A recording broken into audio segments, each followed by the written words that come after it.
सफ़ेद फरिश्ता, जी हाँ, ये कॉमिक्स जिसको आपने पिछले दिनों काफ़ी लाइक किया, इसका मैं वीडियो बना रहा हूँ और उम्मीद है कि आपको और अच्छा लगेगा। गाइज़, मेरे 2-3 चैनल और खुल गए हैं, इस पे भी आप कॉमिक्स एंटरटेनमेंट का एंजॉय कर सकते हैं।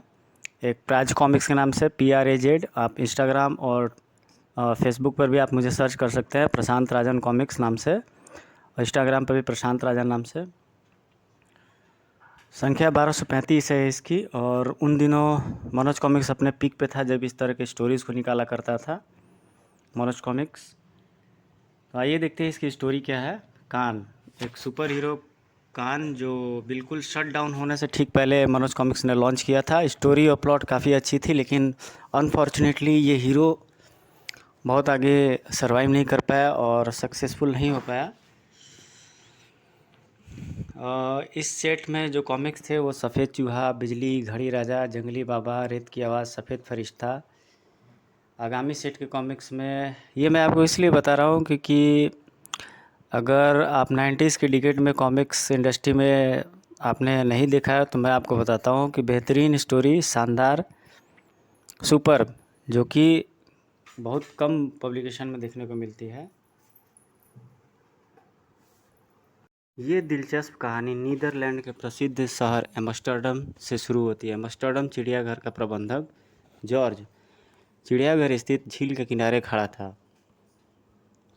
जॉर्ज की निगाहें झील के किनारे खड़े एक बेदाग श्वेत सारस पर टिकी हुई थी। यह सारस मेरे जीवन में बहुत बड़ा परिवर्तन होने लाने वाला है। इसके माध्यम से मैं जल्द ही लखपति बन जाऊंगा। उसने अपनी बास्केट से कुछ मछलियां निकाली और सारस की ओर बढ़ा और उसे पुचकारने लगा। सारस भी जॉर्ज को पहचानता था, वह तुरंत ही उसके निकट आ गया। पिछले 2 महीने से मैं तुझे रोज़ अपने हाथों से मछलियाँ खिला रहा हूँ दोस्त। उम्मीद है कि तुम मेरे सपने अवश्य पूरे करोगे। सारस मछली खाने में व्यस्त हो गया और जॉर्ज ने अपनी जेब से लाल रंग से भरी एक ट्यूब निकाली। अब इस पर निशानी लगा देनी चाहिए।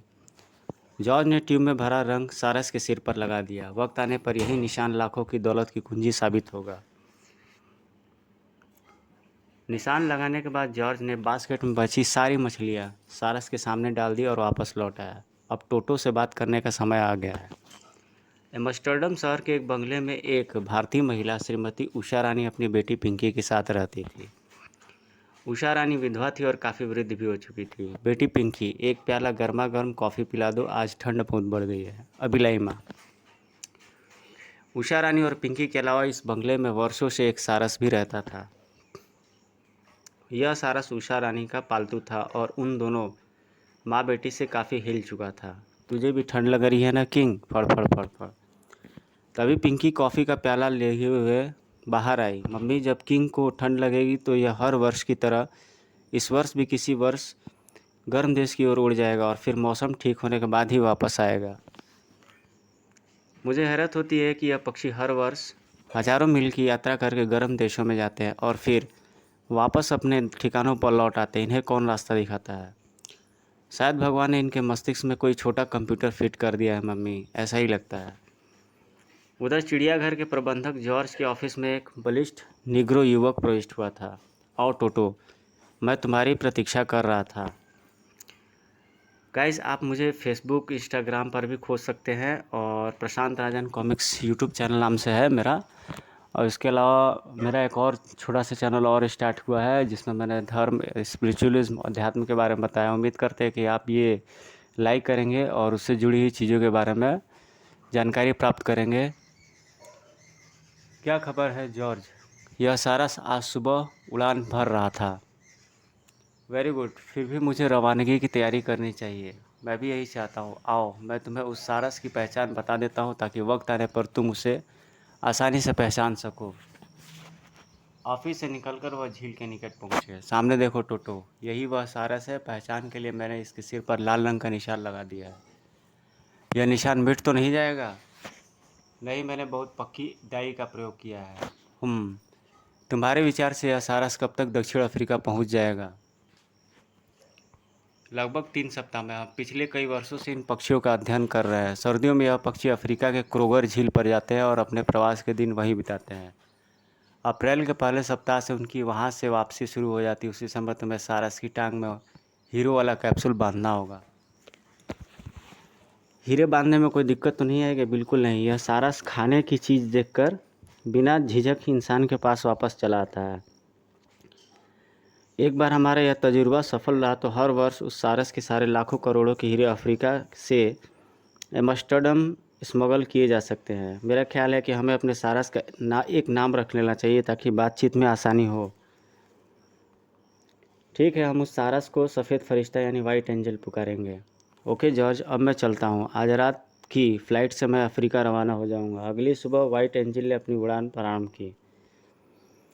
आकाश की ऊंचाइयों में पहुँचते पहुँचते कुछ अन्य सारस भी वाइट एंजल के साथ आ मिले, जिसमें से एक किंग भी था। कई दिनों की लंबी उड़ान के बाद सारस का यह झुंड पूर्वी अफ्रीका के निकट पहुँच रहा था। शाम के समय यह झुंड एक जंगल में उतर गया। पक्षियों ने वह रात वहीं गुजारी। सुबह होते ही पक्षी उड़ान की तैयारी करने लगे। जंगल से कुछ दूरी पर फौज की एक टुकड़ी युद्ध का अभ्यास कर रही थी। Come on hurry up.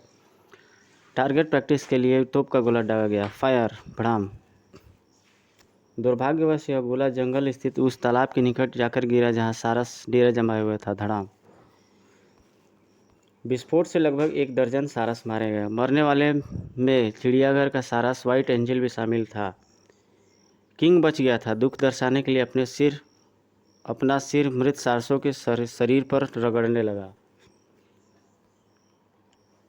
और जब उसने अपना सिर उठाया तो उसके माथे पर वाइट एंजल के माथे पर लगे निशान से हूबहू मिलता जुलता खून का धब्बा लग चुका था।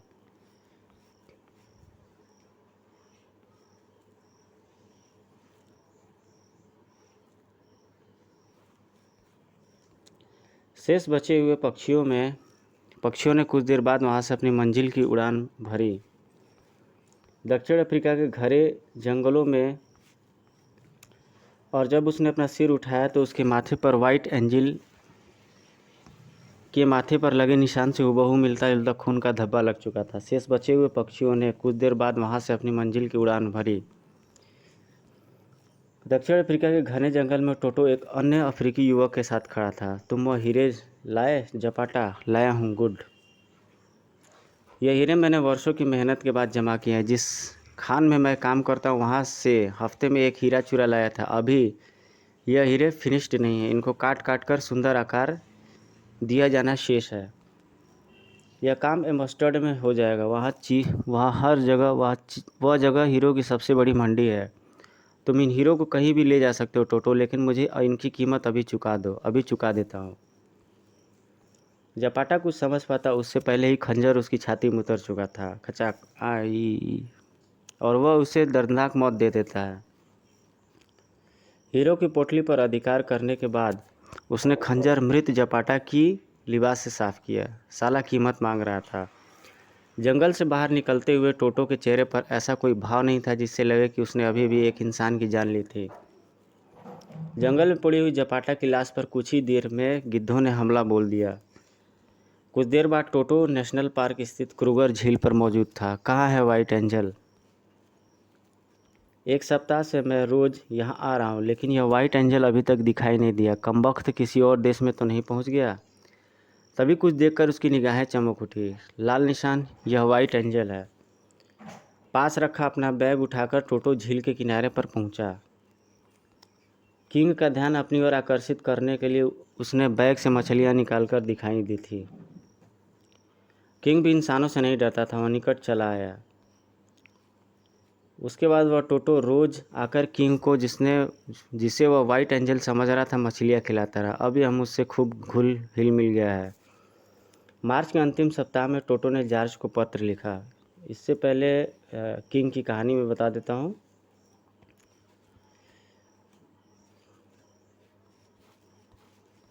किंग जो है एक झील में पहुंच जाता है और उसे टोटो मछलियां खिलाने लगता है। मार्च के अंतिम सप्ताह में टोटो ने जॉर्ज को पत्र लिखा। डियर जॉर्ज, वाइट एंजल मिल गया है। कल मैं हीरो की कैप्सूल उसके पाँव में बांध दूंगा। तुम्हारा मित्र टोटो। अगली सुबह टोटो ने हीरे पीतल के एक कैप्सूल में भरे एक झील पर पहुंच गया। किंग के निकट आते ही टोटो ने उसे पकड़ लिया और उसकी टांग के ऊपरी हिस्से में परों के निकट कैप्सूल बांध दिया। कैप्सूल बांधने के बाद जैसे ही टोटो ने किंग को आज़ाद किया वो आकाश में उड़ गया। अब उड़ जा।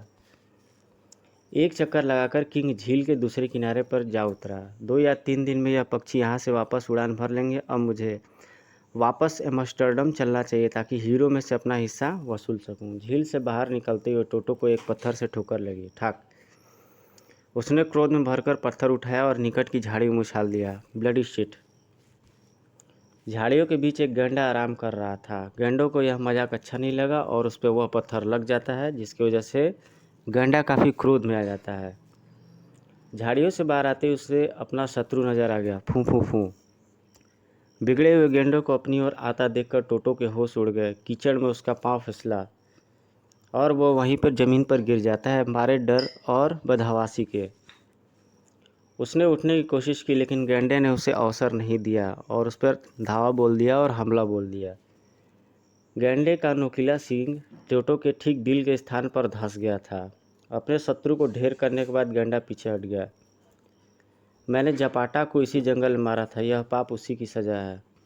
कुछ देर बाद टोटो की लाश का भी वही असर हुआ था। एम्स्टर्डम में चिड़ियाघर का प्रबंधक जॉर्ज कुछ चिंतित था। बहुत सारे पक्षी वापस आ गए लेकिन यह वाइट एंजल नहीं लौटा है।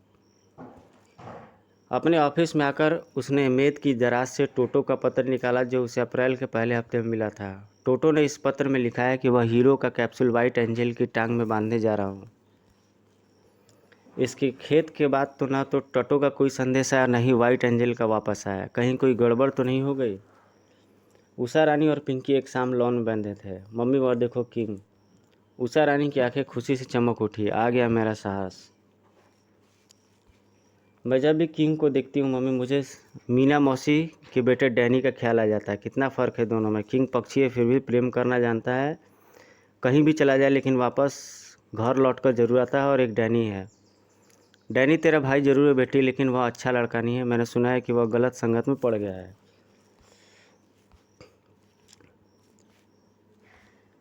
ठीक उसी समय डैनी एक जुआ घर में बैठा हुआ था। यह स्थान एम्स्टर्डम से 100 मील दूर था। आज मेरे पास माल कम है इसलिए शो करो। फिर भी मुझे उससे मिलने की इच्छा होती है। वह यहाँ परदेश में वही तो हमारा एकमात्र रिश्तेदार है। ऐसे रिश्तेदार सो भगवान भी बचाए। तभी एक बलिष्ठ व्यक्ति उसके सिर पर आ धमका था। डैनी तुम्हें बॉस ने बुलाया है। पहले अब बाजी ख़त्म कर लूँ फिर चलूँगा। डैनी की इस हरकत पर उस पहलवान को ताव आ गया। यू फूल, जब बॉस बुलाता है तो हर एक बाजी अधूरी छोड़नी पड़ती है। वह उसको जानवरों की तरह ढकेलते हुए ले चला। चल। और बास के सामने लाकर लापटका। बॉस, यहाँ लोगों मुझे इस प्रकार क्यों लाया है? मैंने बुलाया है इसलिए मेरी रकम निकालो। धाड़ धाड़ धाड़। मेरे पास अभी कुछ नहीं है, तुम्हें 1 महीना और प्रतीक्षा करनी होगी। लोबो अपना डैनी कुछ ज़्यादा ही स्मार्ट बन रहा है, ज़रा इसे अपनी बाजुओं की शक्ति तो दिखाओ। आदेश मिलते ही लोबो शुरू हो गया और उससे मारपीट शुरू कर दी। लोबो के 3-4 शक्तिशाली प्रहारों ने डैनी के होश उड़ा दिए और उसे दीवार पर जा पटका। जान बचाने के लिए उसने बॉस के चरणों का शरण लेना उचित समझा। लोबो को रोक लो बॉस, यह पागल मुझे मार डालेगा। जिंदा रहना चाहता है तो बोल, मेरी रकम कब देगा? मेरे पास अभी फूटी कौड़ी भी नहीं है बॉस। धाड़। जुआ खेलने के लिए तो तुझे रोज़ माल मिल जाता है हरामजादे। कान खोलकर सुन ले, 4 दिन के अंदर अंदर मेरी रकम नहीं मिली तो तू 5वां दिन नहीं रोक सकेगा। मैं तेरी बोटी बोटी काट डालूंगा। अब दफ़ा हो जाए यहाँ से। नीचे जाते हुए डैनी बहुत चिंतित था। अगर 4 दिन में रुपए का प्रबंध न हुआ तो बॉस सचमुच मेरी हत्या करा देगा। अगर जिंदा रहना है तो कहीं से भी उस रकम का प्रबंध करना होगा और मुझे रकम सिर्फ उषा मौसी से मिल सकती है। काफ़ी माल जोड़ रखा है उन दोनों माँ बेटी ने। अगली सुबह वह बस द्वारा एम्स्टर्डम शहर की ओर यात्रा कर रहा था। मौसी मुझे देखकर हैरान रह जाएगी। दोपहर 2 बजे डैनी बंगले पर पहुंच गया। ओह, यह सारा अभी तक यहीं रहता है। उषा रानी डैनी को देखकर सचमुच हैरान हुई थी। डैनी, तुम इतने दिनों बाद मौसी की याद कैसे आ गई? बस आ गई। पिंकी कहाँ है? अपने दोस्तों के साथ पिकनिक पर गई है, शाम तक वापस आ जाएगी। तुम बताओ कैसे आना हुआ? वो बात यह है मौसी कि मुझे कुछ रुपयों की सख्त आवश्यकता है। मेरे पास कुछ नहीं है डैनी, और अगर होता तो भी मैं नहीं तुझे देती। मैं जानती हूँ कि तुम आवारा हो चुके हो। इसका मतलब कि मैं सीधी उंगली इसका मतलब घी सीधी उंगली से नहीं निकलेगा। सीधी तरह माल दे दे वरना गला घोट दूंगा बुढ़िया। नहीं, छोड़ दो। बता कहाँ रखी है तेरी जमा पूंजी। और बेडरूम की अलमारी में। उषा रानी ने डरकर सच बचा दिया था।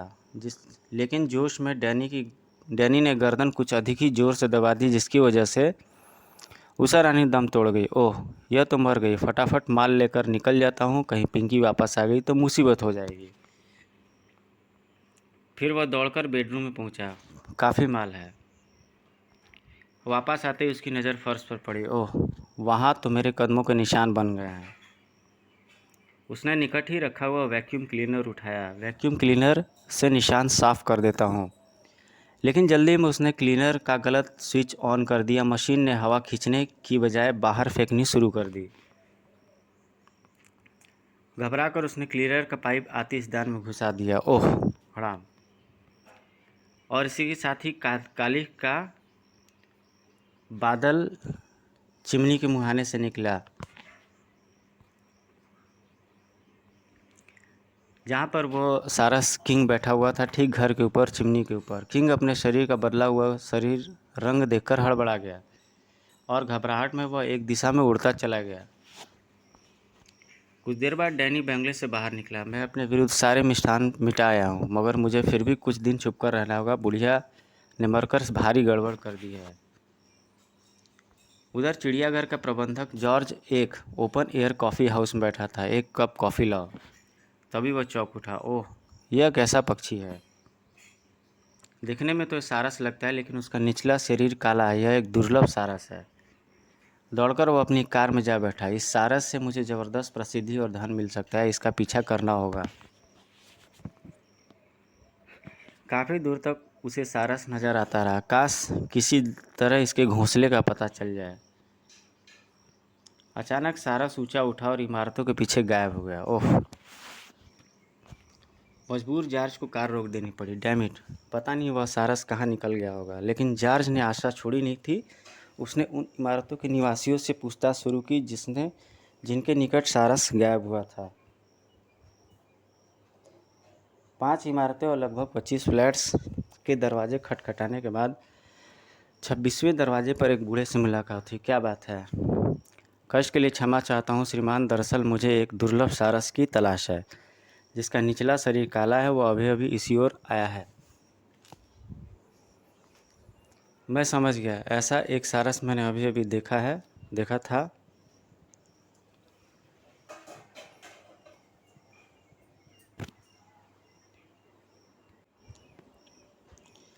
मैं समझ गया। ऐसा एक सारस मैंने अभी अभी देखा था। आओ मेरे साथ, मैं दिखाता हूँ वह कहाँ गया है। बूढ़ा उसे भीतर ले आया और खिड़की से दिखाते हुए बोला, वह सामने जो इमारत है, मैंने उसी की छत पर उस काले सारस को उतरते देखा था। कुछ देर बाद जॉर्ज उस इमारत की सीढ़ियाँ चढ़ रहा था। गाड़ी से वह अपना कैमरा भी निकाल लाया था। टेरेस पर ऊपरी मंजिल के फ्लैट मालिक से पूछकर जाना होगा। ऊपरी मंजिल पर पहुंचकर उसने फ्लैट के दरवाजे पर दस्तक दी। ठक ठक ठक ठक।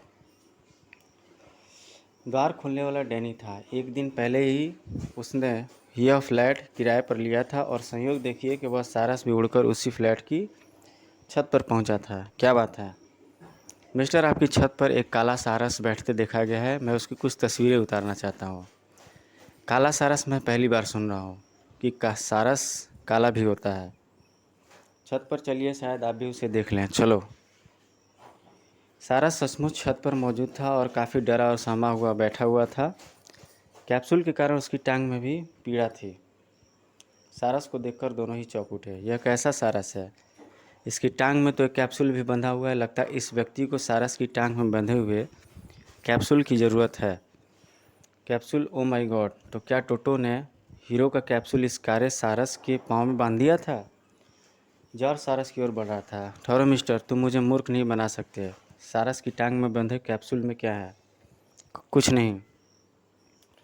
तो फिर ठीक है, तुम सारस की तस्वीर उतारो और भागो यहाँ से। यह मेरा पालतू सारस है। इस व्यक्ति से सौदा करना होगा। देखो मिस्टर, मैं जानता हूँ कि यह सारस तुम्हारा नहीं है। मैं इसे ले जाना चाहता हूँ। इसके लिए मैं तुम्हें 200 गिल्डर दे सकता हूँ। गिल्डर नीदरलैंड की करेंसी को बोलते हैं। कोई भी सौदा करने से पहले मैं ये देखना चाहता हूँ कि इसके पाँव में बंधे कैप्सूल में क्या चीज़ है, उसके बाद सौदा होगा। डैनी को अपनी ओर बढ़ते देखकर सारस उड़कर छत की मुंडेर पर बैठ गया। पुछ हीरो का भेद खुलने के डर से जॉर्ज डैनी पर झपटा था। ठहरो। और वो दोनों एक दूसरे से सशंकित थे, कहीं हीरो का भेद न खुल जाए। दोनों की झड़प देखकर सारस घबराकर हवा में उड़ गया और डैनी तथा जॉर्ज अपनी ही झोंक में छत से नीचे गिरते चले गए और काफ़ी तेज चीख के साथ चिल्लाए।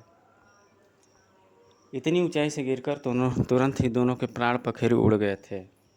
इधर पिंकी लॉन में उदास बैठी थी। कोई पापी मेरी माँ को मारने के बाद हमारी सारी दौलत भी ले गया है। न जाने अब मेरा क्या होगा। मम्मी के बिना मैं कैसे जीवित रहूँगी। मेरे पास तो खाने तक के लिए भी कुछ नहीं है। तभी वह सारस के निकट गई और कैप्सूल खुला। तभी सारस ने उड़ने की कोशिश भी नहीं की थी। ओह, किंग को क्या हो गया और इसकी टांग में यह कैसा कैप्सूल बंधा हुआ है। कैप्सूल से निकले हीरे देखकर पिंकी गुम हो गई। ओह गॉड, किंग तो मेरे लिए दौलत लेकर आया है। हीरे संभाल कर रखने के बाद वह कपड़े से सारस पर लगी कालिख साफ करने लगी। तू फरिश्ता है किंग। यह काला रंग तुझ पर अच्छा नहीं लगता। तू मेरे लिए खुशियों का संदेश लेकर आया है। आज से मैं तुझे सफ़ेद फरिश्ता कहूँगी। बेचारी पिंकी को पता नहीं था कि यह सफ़ेद फरिश्ता काला धंधा करने वाले लोगों के लिए भी काल भी सिद्ध हुआ था। समाप्त। तो गाइज, आपको स्टोरी कैसी लगी? ये कुछ मनोज कॉमिक्स के पुराने ऐड हैं जो काफ़ी फेमस कॉमिक्स थे अपने समय के। और उम्मीद है कि ये स्टोरी आपको अच्छी लगेगी, इसकी पिक्चराइजेशन भी अच्छी लगेगी।